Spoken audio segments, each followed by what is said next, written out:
요즘 전국 곳곳에서 총선 표심 구회전이 펼쳐지고 있습니다. 여야는 총선에서 한 표만 더 달라며 목 놓아 외치는데요. 불과 한두 표 차이라도 선거 결과가 뒤바뀌기 때문에 한 표는 어마어마한 위력을 지닙니다. 단 3표 때문에 금배지 주인이 바뀌었던 2000년 16대 총선으로 가보겠습니다. 당시 경기도 광주에 출마한 새천년 민주당 문학진 후보는 한나라당 박혁규 후보에게 단 3표 차이로 패배했습니다. 문 후보는 금배지 대신에 문세표란 별명을 얻었는데요. 역대 총선 최저표 차라 아직도 여의도 전설로 내려오고 있습니다. 문 후보가 당선 무효 소송을 제기해 재검표가 이뤄져 표차가 2표까지 줄었지만 승부를 뒤집지 못했습니다. 문 후보의 별명만 문 2표로 바뀌었단 후문인데요. 문 후보는 그 다음 총선에선 금배지를 달았습니다. 총선은 아니지만 가장 최근의 재검표 사례로 2022년 지방선거를 들 수 있습니다. 당시 경기도 안산시장 선거는 181표 차이로 당락이 갈렸는데요. 재검표는 결국 국민의힘 소속 이민근 시장의 승리를 확인하는 것으로 끝났습니다. 다만 표차는 2표 주로 179표 차가 됐습니다. 재검표를 요청한 민주당 소속 재종길 후보는 재검표 비용 5천만 원을 고스란히 떠안아야 했습니다.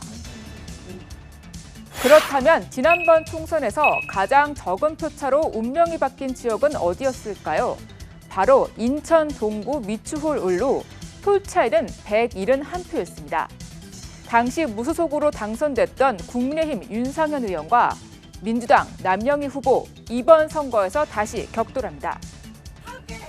4년 전 남영희 후보는 지난 20년간 100표 이상의 재검표가 뒤집어진 경우는 없었다며 재검표를 포기했었습니다. 다만 선거 결과에 승복하지만 윤상현 당선인을 인정하진 않는다고 쏘아붙였습니다. 지난번 총선에서 근소한 차이로 승부가 갈린 곳은 더 있었습니다. 서울 용산의 미래통합당 권영세 의원은 출구조사에선 민주당 강태웅 후보에 뒤처지는 것으로 나왔었는데요. 하지만 실제 개표에서는 890표 차이로 권 의원이 승리했고 이번 총선 리턴 매치를 펼칩니다. 사전 투표함이 언제 열리냐도 승부의 변수가 됩니다. 지난 총선서 부산 사하갑 민주당 최인호 의원은 미래통합당 김척수 후보에게 밀리다 사전 투표함이 열리면서 개표가 끝나갈 무렵에 역전했습니다. 당시 표 차이는 697표였습니다.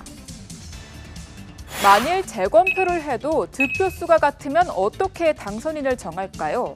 이름의 가나다 순일까요? 설마 키나 몸무게 순으로 정할까요? 공직선거법에서는 바로 나이를 기준으로 삼습니다.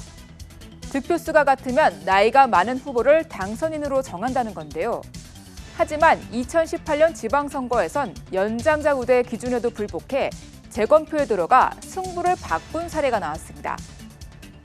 충남 청양군 의원 가선거구 3명의 군의원을 뽑는데 민주당 임상기 후보와 무소속 김종관 후보가 각각 같은 표를 얻어 공동 3위가 됐습니다.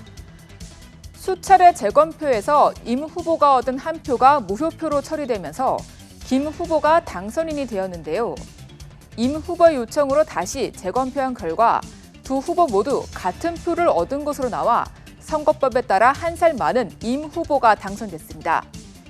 이번엔 김 후보가 반발해 다시 재검표한 결과 결국 2표 차이로 김 후보가 군의원이 됐습니다.